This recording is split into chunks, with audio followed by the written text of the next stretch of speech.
સમાચાર દાહોદથી, જ્યાં ભાજપ કાઉન્સિલરે આત્મવિલોપનની ચીમકી આપી છે। વોર્ડ નંબર 1 માં પાણીની સમસ્યાને લઈને ચીમકી ઉચ્ચારી। રજૂઆત છતાં પ્રશ્નનું નિરાકરણ ન આવતા સંતરામપુર એમજીવીસીએલ અને પાણી પુરવઠા પર બેદરકારીનો આરોપ લગાવ્યો। તાત્કાલિક પ્રશ્નનું નિરાકરણ લાવવા માટે કાઉન્સિલરે માંગ કરી। ગોદડો વિસ્તારમાં કે છેલ્લા કેટલાક સમયથી પાણીની સમસ્યાઓ છે। અહીંના જે કાઉન્સિલર છે લખનભાઈ રાજગોર છેલ્લા કેટલાક સમયથી પ્રયાસ પણ કરી રહ્યા છે, પણ હાલ તો તેઓ દ્વારા એક આવેદનપત્ર કલેક્ટરને સુપરત કરાવ્યું છે। તેમાં ખાસ કરીને આત્મવિલોપનની ચમકી કરાઈ છે। આપણી સાથે લખનભાઈ રાજગોર છે, તેઓ સાથે વાત કરીશું। શું કહેશો આપ જે આપણે આવેદનપત્ર આપ્યું છે? મેં આજે આવેદનપત્ર એટલે આપ્યું છે કે છેલ્લા 1.5-2 વર્ષથી અમારી આખી ગોદી રોડની પ્રજા આ પાણી માટે ત્રાહિમામ છે। વારે ઘડીએ આવેદન આપીએ। અમે લોકોએ પાણી પુરવઠા બોર્ડને જે તકલીફો હતી એ અમારા સ્થાનિક ધારાસભ્ય, અમારા મંત્રી શ્રી બચુભાઈ ખાબડ સાહેબ, સાંસદ શ્રી જસવંતસિંહ ભાભોર સાહેબ, ધારાસભ્ય કનૈયાલાલ કિશોરી સાહેબ અને પાણી પુરવઠા મંત્રી આપણા કુંવરજી બાવળિયા સાહેબ એને ત્યાં જઈ અને સીએમ સાહેબને બધાએ સાથે મળીને રજૂઆત કરતા સીએમ સાહેબે 44 કરોડના ખર્ચે આ એજન્સીને નવી મશીનરી તેમજ 10 વર્ષનું મેન્ટેનન્સ કરવા માટેનો વર્ક ઓર્ડર આપેલ છે ને હાલ કાર્ય એનું કામગીરી પણ ચાલુ છે।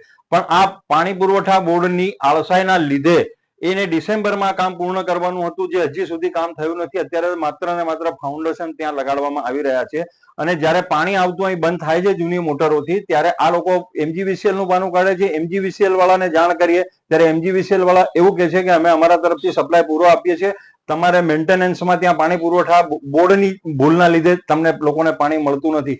જે આ બધું કામગીરી અમારે કરવાની રહેતી જ નથી। અમે માત્ર દાહોદ નગરપાલિકા લાભાર્થી છે। આ તમામ જવાબદારી પાણી પુરવઠા બોર્ડની હોય છે, છતાં પણ એ લોકો કોઈ પણ જાતનું કોઈ કામગીરી કરવા માંગતા નથી। અમારું એક ગ્રુપ બનાવેલું છે જે દાહોદથી 84 કિલોમીટર થી દાહોદમાં પાણી આવે છે।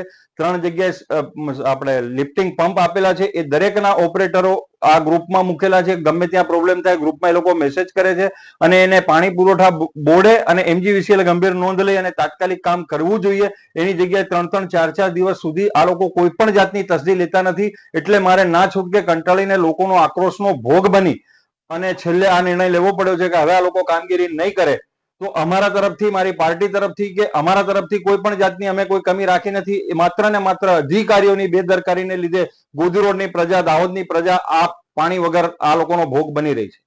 ખાસ આવેદનમાં આપે જો ઉલ્લેખ કર્યો છે આત્મવિલોપનનો, શું કહેશો વિશે? એના વિશે કહું છું, હું 8-10 દિવસ હજી રાહ જોઈશ કે મારું પોતાનું કાર્યાલય બનેલું છે ને લોકોના મોરચે આવે છે। હવે પછી છેલ્લે મારી પાસે ના છૂટકે આ જ રસ્તો બચે છે।